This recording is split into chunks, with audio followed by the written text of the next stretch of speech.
Hello everyone, welcome to my channel. As you all know, आपके board exam start होने वाले हैं। ठीक है, नेक्स्ट मंथ से आपके बोर्ड एग्ज़ाम स्टार्ट हो जाएंगे और आप सभी अभी टेंशन में होंगे कि किस तरीके से पेपर आएंगे, किस तरीके से हमने अटैम्प्ट करना है, कौन कौन से क्वेश्चन इंपॉर्टेंट है। तो ये सारी चीज़ें जो हैं वो आपके माइंड में चल रही होंगी। साथ साथ में आपके प्रैक्टिकल्स भी अब कल से स्टार्ट हो जाएंगे। ठीक है, तो वो भी आपको टेंशन होगी कि क्या पूछा जाएगा, किस तरीके से जो ये काम होने वाला है। तो उन चीज़ों के बारे में भी वीडियो बनाई जाएगी, तो आप ज़रूर देखें। लेकिन इस वीडियो में मैं बात करने वाली हूँ उन क्वेश्चंस के बारे में जो कि मैंने काफ़ी प्रीवियस मतलब जो है 2020 से लेके ये 2019 से लेके अभी तक जितने भी इम्पोर्टेंट क्वेश्चन बार बार रिपीट हुए हैं मैंने वही लिए हैं। एचपी बोर्ड में क्या होता है कि काफ़ी क्वेश्चन रिपीटेड आ जाते हैं लास्ट टू लास्ट ईयर्स के। ठीक है, तो ये क्वेश्चंस और ये वीडियो जो है वो उनके लिए इम्पोर्टेंट रहने वाली है जो कि अच्छे मार्क्स लेना चाहते हैं। और कई ऐसे भी बच्चे होंगे जो कि वीक हैं और चाहते हैं कि हम अच्छे मार्क्स के साथ पास हो जाएं, तो ये वीडियो उनके लिए भी यूज़फुल है। ठीक है, तो वन बाय वन हम स्टार्ट करते हैं एंड वन बाय वन मैं आपको वीडियो हर एक क्वेश्चन में जो है वो एक्सप्लेनेशन ज़रूर दूंगी। ओके, तो चलिए स्टार्ट करते हैं। First question is why should magnesium ribbon be clean before burning in the air. तो मैग्नीशियम रिबन को बर्न करने से पहले हमें उसको क्लीन क्यों किया जाता है सैंड पेपर से। ठीक है, तो उसका सिंपल सा आंसर ये है कि मैग्नीशियम के ऊपर जो है मैग्नीशियम ऑक्साइड की लेयर जो है वो बन जाती है। अब वो लेयर कैसे बनती है, जब आपका मैग्नीशियम जो है वो ऑक्सीजन के साथ रिएक्ट करेगा। ठीक है, तो मैग्नीशियम ऑक्साइड दे देगा जो कि बर्न नहीं होता है। तो हमें क्या करना पड़ता है, सबसे पहले सैंड पेपर से उसको क्लीन करना पड़ता है और जब क्लीन हो जाएगा वो लेयर हट जाएगी तो आपकी मैग्नीशियम रिबन जो है वो बर्न हो जाएगी। तो इसका सिंपल सा आप आंसर उस तरीके से ट्रांसलेट करके लिख सकते हो। Okay, so the next one is why does the colour of copper sulphate change when iron nail is dipped into it. तो जब कॉपर सल्फेट सॉल्यूशन में आयरन नेल कील को डाला जाता है तो उसका कलर चेंज क्यों होता है। तो इसका सिंपल सा आंसर है कि यहाँ पे डिस्प्लेसमेंट रिएक्शन जो है वो होती है। ओके, सो डिस्प्लेसमेंट रिएक्शन यहाँ पे होती है। यहाँ पे आयरन जो है कॉपर के साथ डिस्प्लेस हो जाता है एंड आयरन सल्फेट बन जाता है एंड कॉपर अलग हो जाएगा। Okay, so this is the answer. Main आपको हाईलाइट यहाँ पे करना है डिस्प्लेसमेंट रिएक्शन। तो third question is but is balanced chemical equation and why should be balanced. हाँ, बैलेंस इक्वेशन क्या होती है आपको पता है कि इस चैप्टर में मेनली वो काफ़ी इंपॉर्टेंट टॉपिक है बैलेंसिंग वाला। तो उसको क्यों बैलेंस किया जाता है, हमें क्या ज़रूरत है। तो आप सभी का मेन आंसर ये होना चाहिए कि हमें फॉलो करना पड़ता है law of conservation of mass. Law of conservation of mass को जब हम फॉलो करते हैं एंड ये बताता है कि मास जो है रिएक्टेंट और प्रोडक्ट का इक्वल होना चाहिए। अगर mass of reactant is equal to 20 then mass of product should be 20। Okay, ना कम होगा ना ही ज़्यादा होगा। सो इसको फॉलो करने के लिए हमें क्या करना पड़ता है, इनको इक्वल करना पड़ता है।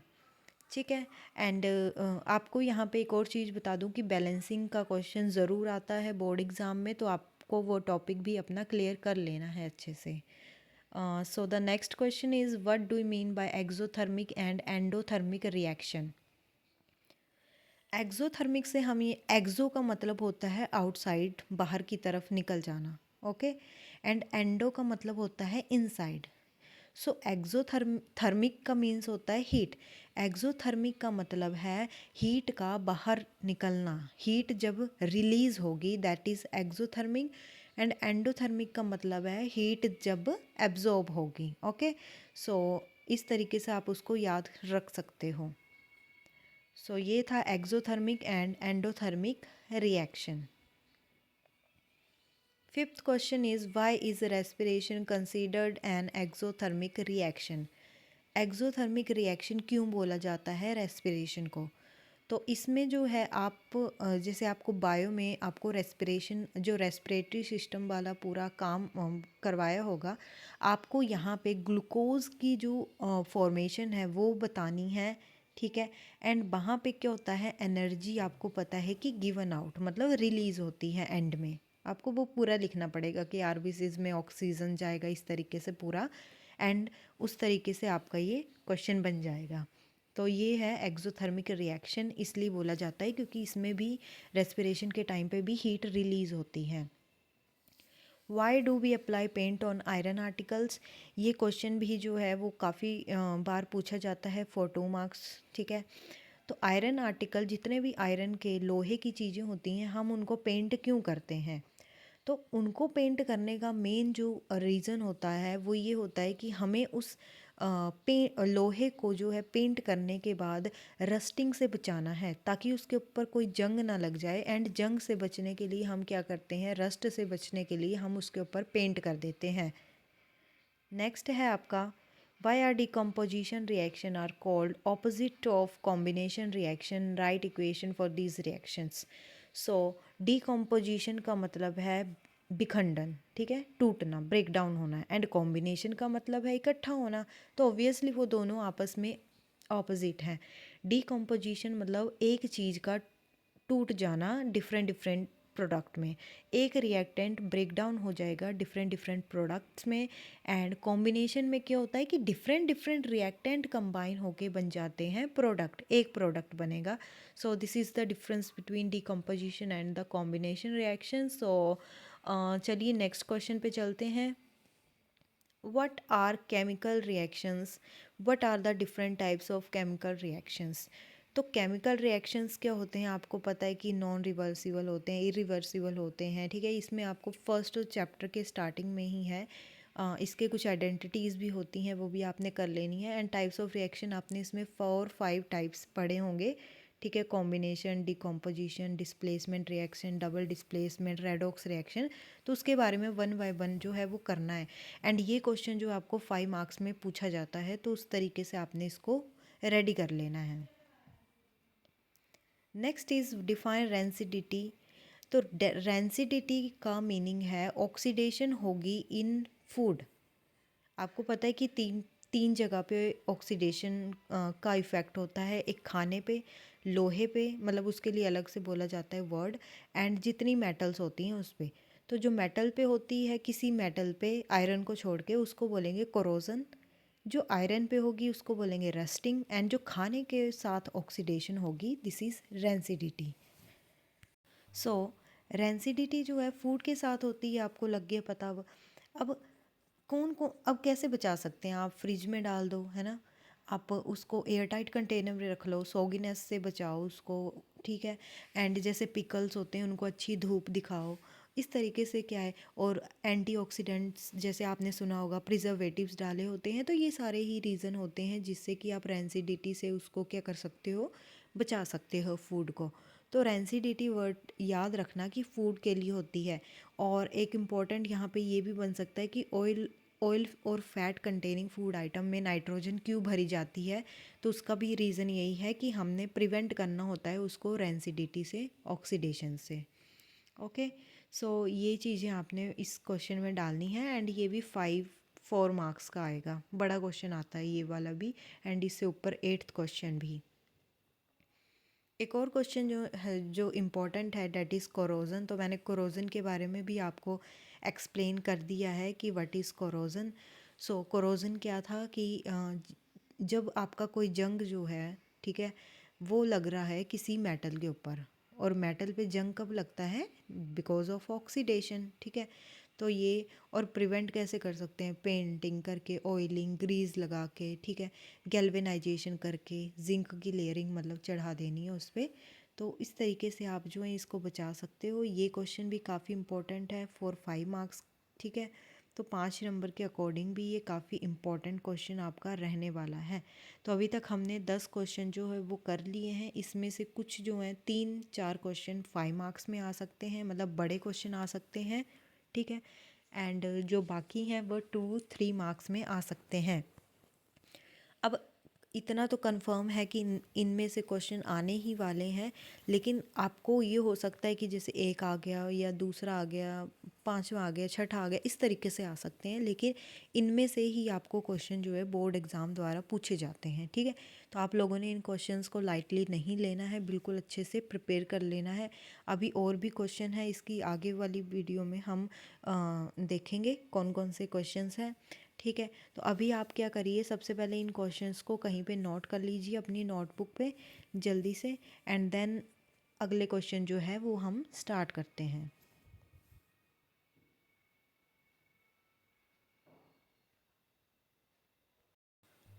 ओके, आई होप आपने नोट कर लिए होंगे 10 क्वेश्चंस। चलिए नेक्स्ट चलते हैं। Aluminium is highly reactive metal what is still use for packing food articles. क्या एल्यूमिनियम तो हाईली रिएक्टिव होता है, एल्यूमिनियम तो जल्दी से रिएक्ट हो जाता है, फिर भी जो है इसको फूड पैकिंग में क्यों यूज़ करते हैं? अगर रिएक्ट हो जाता है तब तो वो चीज़ ख़राब कर जाएगी खाने को, तो फिर भी हम इसका यूज़ क्यों करते हैं? तो ये चीज़ यहाँ पे बोली हुई है। तो इसका आंसर और मैग्नीशियम वाला जो मैंने आपको फर्स्ट क्वेश्चन समझाया वो ऑलमोस्ट सिमिलर है। इसमें क्या होता है कि एल्युमिनियम में ऑक्सीडेशन हो जाती है, मतलब एल्युमिनियम जब एयर के कांटेक्ट में आता है तो एल्युमिनियम ऑक्साइड लेयर बन जाती है, and again aluminium oxide layer जो है वो अनरिएक्टिव होती है। ठीक है, जैसे मैग्नीशियम वाले में हमने क्या किया कि मैग्नीशियम ऑक्साइड की लेयर अनरिएक्टिव है, सेम एज यहाँ पे एल्युमिनियम ऑक्साइड की लेयर अनरिएक्टिव होती है, जो कि फिर किसी के साथ रिएक्ट नहीं करती है और खाना जो है ज़्यादा देर तक ठंडा रह जाता है, इसलिए हम उसको फूड्स की पैकिंग में यूज़ कर लेते हैं। अगर वो लेयर नहीं होती तो हम एल्युमिनियम का यूज़ नहीं कर सकते थे फूड पैकेजिंग में। Okay, so the next one is the what is redox reaction. तो आपको पता है कि जिसमें ऑक्सीडेशन एंड रिडक्शन दोनों टेक्स प्लेस करती हैं, that is redox reaction. What is rusting, almost मैंने ये बता दिया। अच्छा हाँ, इसमें आप एक चीज़ ज़रूर ऐड करना, फार्मूला ऑफ रस्टिंग Fe2O3.XH2O, ये याद कर लेना। कई बार आपको MCQ में भी ये पूछा जाता है कि इनमें से कौन सा जो है रस्टिंग का फॉर्मूला है, तो आपको ये चीज़ पता होनी चाहिए। नेक्स्ट है what is neutralisation reaction. Neutralisation reaction क्या है? तो न्यूट्रलाइजेशन रिएक्शन का मतलब है किसी चीज़ का न्यूट्रल होना, और न्यूट्रल तब होगा जब कि एसिड और बेस दोनों कंबाइन करेंगे। जब आपका एसिड प्लस बेस होता है तो वहाँ से सोल्ट एंड वाटर जो है वो रिलीज़ होता है, तो सोल्ट एंड वाटर जब रिलीज़ होगा so this reaction is called neutralisation reaction. Okay, so ये क्वेश्चन भी जल्दी से आप नोट डाउन कर लीजिए। एंड अब जब भी आपने नेक्स्ट वीडियोस देखनी है, प्लीज़ आप अपने साथ जो है एक नोटबुक ज़रूर रखें, ताकि आप इन क्वेश्चंस को कहीं पे लिख लें और याद कर लें। क्योंकि क्या होता है कि अगर आप फ़ोन में इनको कोशिश करोगे, ठीक है, तो आपको थोड़ा सा कंफर्टेबल नहीं होगा याद करना, तो उससे बेटर है कि आप इन मेरे क्वेश्चंस को कहीं पे लिख लीजिए, एंड देन जब आप प्रिपरेशन स्टार्ट करोगे अपनी साइंस की, तब आप इनको अच्छे से याद कर लो। ओके, सो जल्दी से नोट कर लीजिए एंड देन आगे बढ़ते हैं।